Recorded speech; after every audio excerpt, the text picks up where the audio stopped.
Hello and welcome back, my Royal Rogues. My name is Jesus Enrique Rosas. I'm the Royal Rogue. And tonight we have Netflix going all out on Harry with the crown, Harry's win at the courts, and the Harkles lousy not Christmas card. But first, we need to address this picture in which Meghan was interviewing her favorite, or maybe only photographer, Miss and Harriman.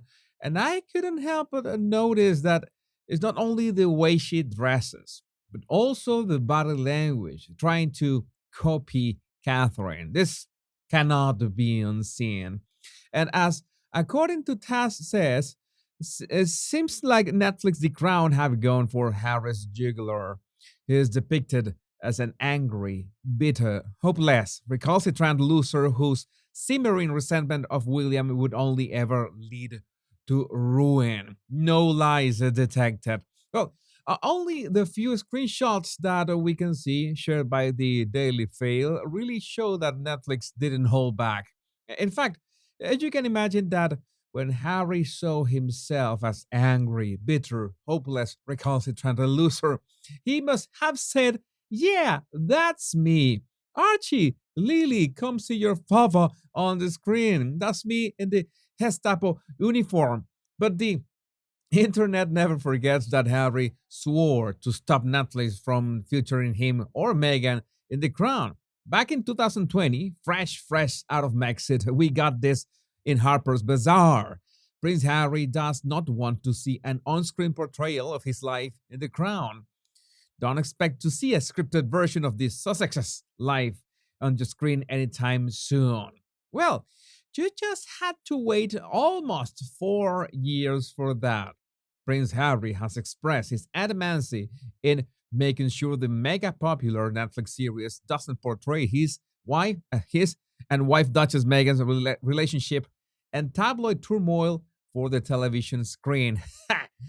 Angela Levin shared with the morning show how the Duke of Sussex expressed his desire to stop the show before it ever had the chance to portray his life. "I'm going to make sure I stop it before they get to me." I hope that Netflix at least invited Harry for a cuppa before doing whatever they wanted with his and Meghan's story. At least they got this part right when Harry went full tomorrow the world, and the crown portrays Kate telling him that it's a bad idea. You remember that in Spare, Harry claimed that it was her and William who literally forced him to dress like the chorus line of the producers. So Harry, I don't know in which one of his lawsuits, but Justice Fan Court has awarded Prince Harry £140,000 in damages.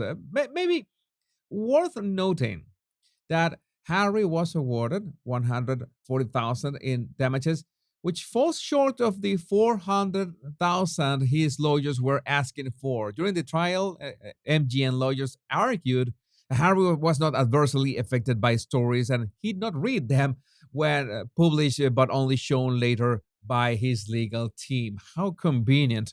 But Melanated Mona said it best. It's Harry. Poor grades at Eton. A win. Sandhurst through the back door. A win. Afghanistan via grandma's arrangements. A win. The bar is on the ground for Harry. Harry is an airhead like me, Diana quote. That's a direct quote. And it is interpreted as he has his mother's gift. A win. But all this legal drama gave us what I think is the quintessential picture of Harry. It depicts his personality, his character, his everything. In fact, it's amazing. And as J.E. May says, wasn't Harry offered a settlement years ago? I seem to remember reading something about that, but for much less than William's settlement, because as you documented, is not the same case. And Mystique says Harry's a fool. He was offered £200,000 and would have no legal fees to pay. But being Harry, he blew that chance, has received a lesser payment, and may have to share costs if not bear all his own. He had some words regarding this legal process. I've been told that slaying dragons will get you burned, but in light of today's victory and the importance of doing what is needed for a free and honest press, it's a worthwhile price to pay. The mission continues. What? So, Harry wants to portray himself like he is the ultimate dragon slayer.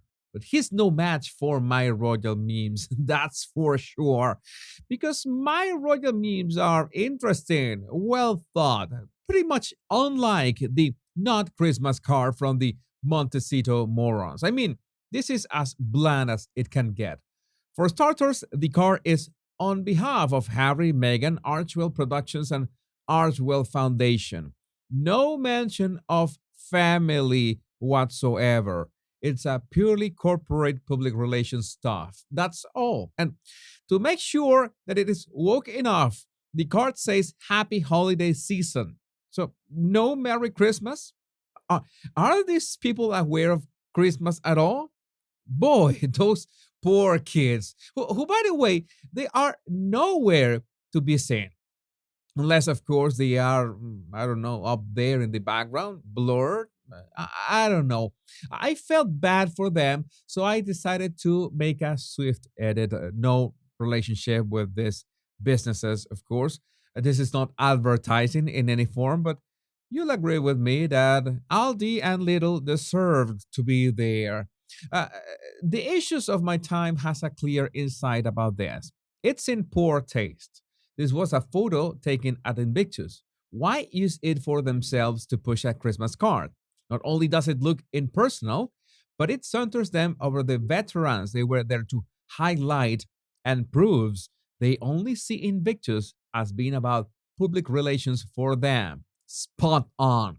And what does it mean that there's a fake play button in the middle of the not Christmas card? Were they trying to play us in any way? I didn't get it. I've got a play button, two play buttons, in fact, thanks to you, my rogues. And if you haven't subscribed, make sure that you do so right now. But it was one Sausage Squad member that needed to explain the button floating there. The play button links to the video clip that was released along with Archwell's annual impact report per People magazine. Well, this is like those unfunny jokes that you have to explain so people understand them. And you know that the moment you need to explain a joke, it stops being funny, right?